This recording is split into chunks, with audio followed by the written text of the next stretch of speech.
chemists have cooked up a range of low-calorie alternatives to added sugars, one of the most popular being aspartame. This stuff can be found in over 6,000 products, from soft drinks to gum, but somewhere along the line, it managed to snag a not-so-sweet reputation as a chemical that can cause a whole lot of health issues, including cancer.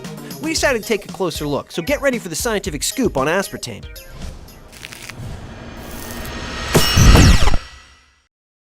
Aspartame was discovered in the mid-60s when a researcher working with anti-ulcer medication licked his fingers to find a surprising level of sweetness. On very few occasions do really stupid decisions pay off. Don't lick your fingers in the lab, people.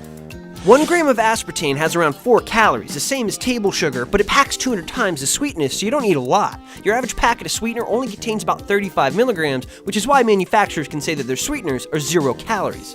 Aspartame was taken through a gauntlet of health studies both before and after the early 80s when the FDA first approved it for human consumption. From that point on, it became one of the most heavily criticized products ever approved by the FDA. But a lot of the claims made against aspartame were bred from anecdotal evidence or flawed studies.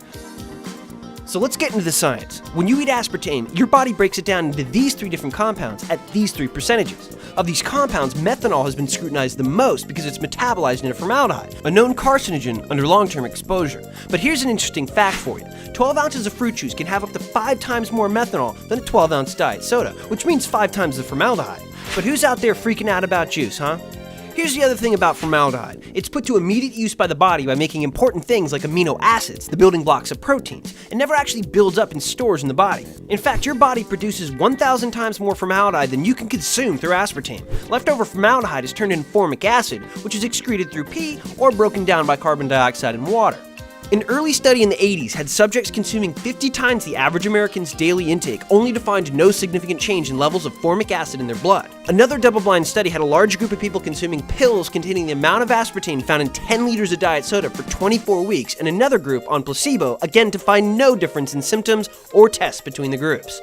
Some folks out there have reported a sensitivity to aspartame with different symptoms, including headaches, seizures, nausea, anxiety, depression, and much more.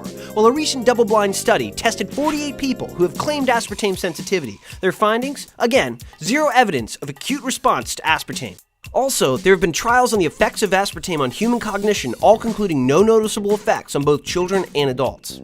The FDA has established the acceptable daily intake of aspartame to be that of 50 milligrams per 1 kilogram of body weight per day. So if you weigh 68 kilograms, or 150 pounds, you'd be overdoing it if you somehow managed to consume 97 packets of sweetener, or around 17.5 12-ounce cans of diet soda a day. That is insane. But is it safe for everyone? Unfortunately, no. Individuals with a rare condition called phenylketonuria are supposed to stay away from this stuff because they're unable to break down one of the metabolites, phenylalanine. Also, some folks claim that the high concentrations of phenylalanine and aspartame leak into your brain and can deplete it of serotonin, leading to depression. But the same hasn't been said for milk, a drink that has up to 8 times the amount of phenylalanine. There's yet to be any research to date proving a connection between aspartame and cancer. And by the way, aspartame is one of the most heavily researched food additives of all time. And even if you don't believe it, one thing's for sure. When it comes to sweets and all sweets, moderation is always going to benefit you long term. If you like this video, check out this one on MSG, and then there's also this other one on the science of sweets. Thanks for watching. If you have any other questions about food chemicals, put them down there in the comment section and we'll get back to you. Make sure to like and subscribe on the way out, and we'll see you again very soon.